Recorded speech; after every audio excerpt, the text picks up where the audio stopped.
है ही नहीं, कैसे मिलेगा यार। Cutting straight across to Prime Minister Narendra Modi.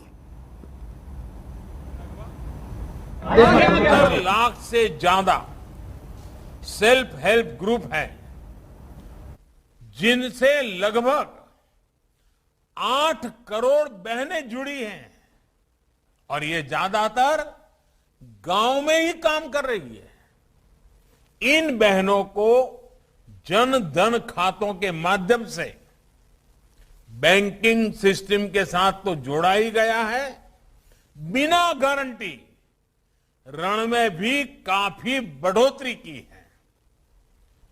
हाल ही में सरकार ने एक और अहम निर्णय लिया है।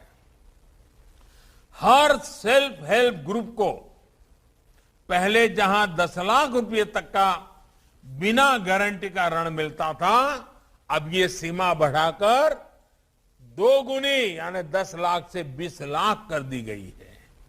भाई और बहनों, हमारे गांव के बहुत से साथी आसपास के शहरों में जाकर रेहड़ी पटरी का भी काम करते हैं। उन्हें भी पीएम स्वनिधि योजना के माध्यम से बैंक से लोन लेने की सुविधा दी गई है।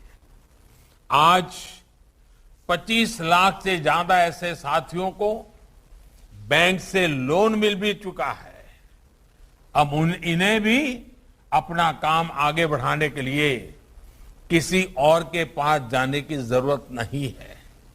साथियों, आप इन सारी योजनाओं को देखें तो लक्ष्य यही है कि पैसे देने के लिए जब सरकार है, बैंक है, तो गरीब को किसी दूसरे तीसरे के पास नहीं जाना पड़े। वो जमाना देश पीछे छोड़ आया है जब गरीब को एक एक पैसे, एक एक चीज के लिए सरकार के पास चक्कर लगाने पड़ते थे। अब गरीब के पास सरकार खुद चलकर आ रही है और गरीब को सशक्त कर रही है। आप देखिए, कोरोना काल में मुश्किल बढ़ी तो सरकार ने खुद सामने होकर के 80 करोड़ से अधिक लोगों के लिए मुफ्त अनाज सुनिश्चित किया। एक भी गरीब ऐसा न हो कि जिसके घर में चूल्हा न जले। और इसमें मध्य प्रदेश के किसानों का तो योगदान है ही है, उनका परिश्रम भी है। गरीबों को मुफ्त अन्न देने के लिए करीब करीब 2 लाख करोड़ रुपए सरकार ने खर्च किए हैं। आयुष्मान भारत योजना के तहत भी जो मुफ्त इलाज की सुविधा गरीबों को मिली है, उसने गरीबों के 40 से 50 हजार करोड़ रुपए बचाए हैं। जिन 8,000 से ज्यादा जन औषधि केंद्रों पर सस्ती दवाइयां मिल रही हैं, उससे भी गरीबों के सैकड़ों करोड़ रुपए खर्च होने से बचे हैं। मिशन इंद्रधनुष में नए टीके जोड़कर टीकाकरण अभियान को ज्यादा से ज्यादा गरीबों तक पहुंचाकर हमने करोड़ों गर्भवती महिलाओं को, बच्चों को अनेक बीमारियों से बचाया है। ये सारे प्रयास आज गांव के गरीब के जेब में पैसे बचाकर उसे मजबूरी में से बाहर निकाल रहे हैं, संभावनाओं के आकाश से जोड़ रहे हैं। और मुझे विश्वास है, स्वामित्व योजना की ताकत मिलने के बाद भारत के ग्रामीण अर्थव्यवस्था में विकास का एक नया अध्याय लिखा जाएगा। साथियों, भारत में एक परंपरा जैसी रही है कि आधुनिक टेक्नोलॉजी पहले शहरों में पहुंचती है और फिर वो गांव तक जाती है। लेकिन आज देश ने इस परंपरा को बदलने का काम किया है। जब मैं गुजरात का मुख्यमंत्री था तब वहां भी जमीन की जानकारी ऑनलाइन करने की शुरुआत की गई थी। सरकार तकनीक के जरिए गांव तक चलकर जाए, इसके लिए ई ग्राम सेवा शुरू की गई थी। लोगों की समस्याओं के समाधान के लिए गुजरात के स्वागत नाम से पहल भी की थी, जो आज भी एक उदाहरण है। वो भी उसी मंत्र पर चलते हुए आज देश ये सुनिश्चित कर रहा है कि स्वामित्व योजना और ड्रोन टेक्नोलॉजी की ताकत से पहले भारत के गांवों को समृद्ध किया जाए। ड्रोन टेक्नोलॉजी कम से कम समय में मुश्किल से मुश्किल काम सटीक तरीके से कर सकते हैं। ड्रोन वहां भी आसानी से आ जा सकता है जहां इंसान नहीं जा सकता। घर की मैपिंग के अलावा पूरे देश के जमीन से जुड़े रिकॉर्ड्स, सर्वे, डिमार्केशन जैसी प्रक्रियाओं को अधिक प्रभावी और पारदर्शी बनाने में ड्रोन बहुत काम आने वाला है। मैपिंग से लेकर डिजास्टर मैनेजमेंट, खेती के काम और सर्विस डिलीवरी में ड्रोन का उपयोग अब व्यापक होगा। आपने देखा होगा टीवी पे, अखबार में 2 दिन पहले ही मणिपुर में ड्रोन से ऐसे क्षेत्रों तक कोरोना के टीके तेजी से पहुंचाए गए जहां इंसानों को पहुंचने में बहुत देर लगती है। ऐसे ही अभी गुजरात में ड्रोन का उपयोग खेत में यूरिया के छिड़काव के लिए किया गया है।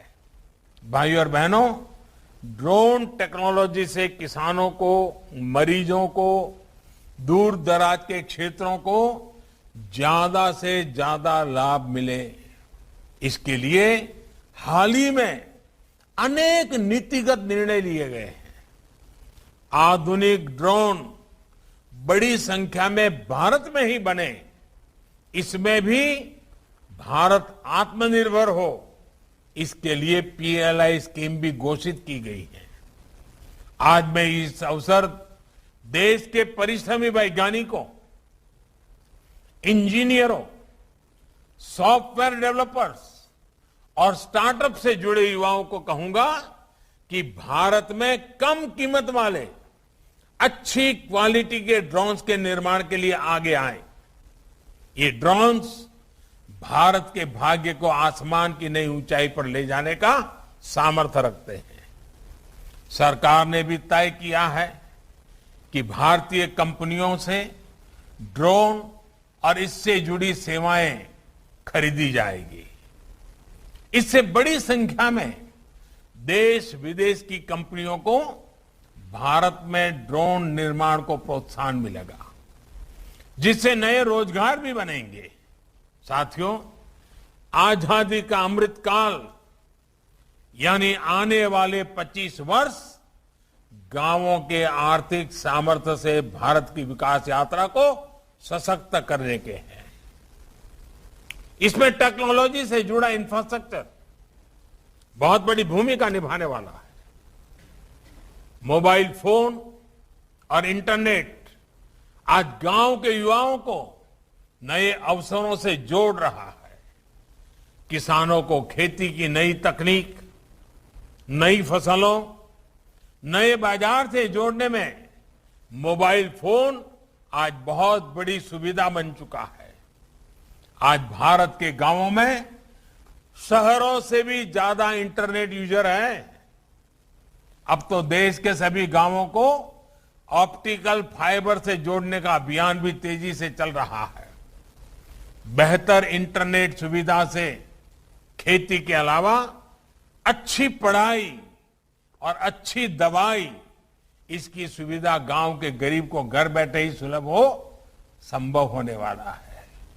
साथियों, टेक्नोलॉजी से गांव को ट्रांसफॉर्म करने का ये अभियान सिर्फ आईटी या डिजिटल टेक्नोलॉजी तक ही सीमित नहीं है। दूसरी टेक्नोलॉजी का भी भरपूर उपयोग गांवों के विकास में किया जा रहा है।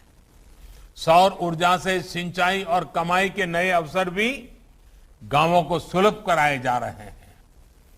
बीज से जुड़ी आधुनिक रिसर्च से बदलते मौसम और बदलती डिमांड के अनुसार नए बीज किसानों को उपलब्ध कराए जा रहे हैं।